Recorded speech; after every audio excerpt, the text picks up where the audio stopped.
I haven't made any specific notes on that one yet. I definitely need to pull out my book journal and start doing that a little bit more specific, or just like, yeah, actually making notes of that. I have been making notes for Welcome to the Dark House. I've got a page of notes, a little bit more.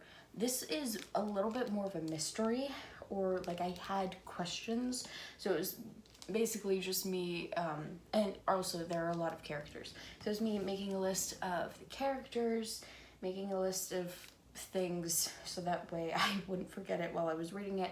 I haven't been super up to date on it, but yeah, I still remember some of the more recent things, so I'll make some notes of that. But because I've read most of Welcome to the Dark House, and this is a horror book. You can kind of tell by the cover, and that's what drew me to it. I'm really enjoying it, but I also, like, I've been avoiding reading it because I read at night and I don't want to read it right before I go to bed. It also does kind of involve nightmares and sleeping, so it's a good thing that I've not had a nightmare while I've been reading this book. Otherwise, I think I'd be dead, according to, you know, the book. And the premise of the book. So we have multiple different characters, and basically what happens is there's this contest, this nightmare contest. You have to, this director he's made lots of horror movies, and now he has this contest where you can submit your nightmare, and like the best ones will be accepted, and you can go to this nightmare weekend camp kind of thing. And so our main character, she is her parents were murdered by like probably a serial killer, and so now she's afraid that he's going to come back and get her, and I don't think he's been caught.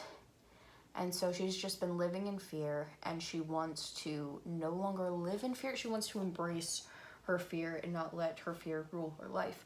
So she submits her nightmare, which is about the night that her parents were murdered, and she gets accepted into the weekend thing.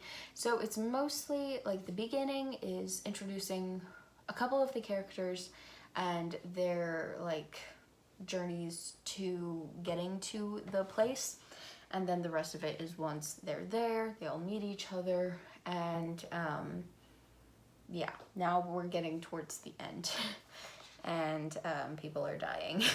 So yeah, there are 4 girls, 3 boys. One of the girls we never really get introduced to. She's gone and disappeared from pretty much right from the beginning.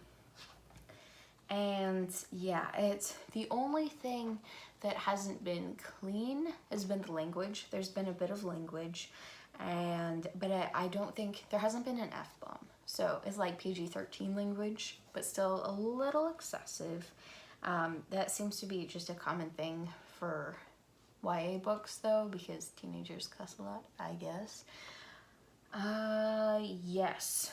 So I've really been enjoying it so far. It's a really cool premise, and I've had fun reading it. I was connected to the characters. The main character, her fake name is Ivy.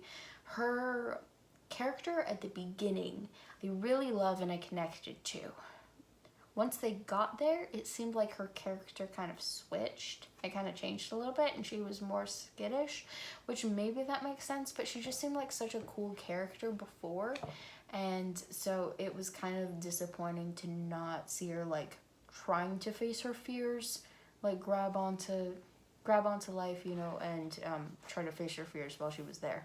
But maybe it was just too much weirdness, like strangers and horror things and these movies that everyone's obsessed with, but I've never seen. So yeah, that's for her. But yeah, I don't know. So I didn't love the kind of inconsistency with her character there, and I haven't loved all the language, but everything else I've really enjoyed, except for one of the characters, but I think he's supposed to be annoying. So, yes.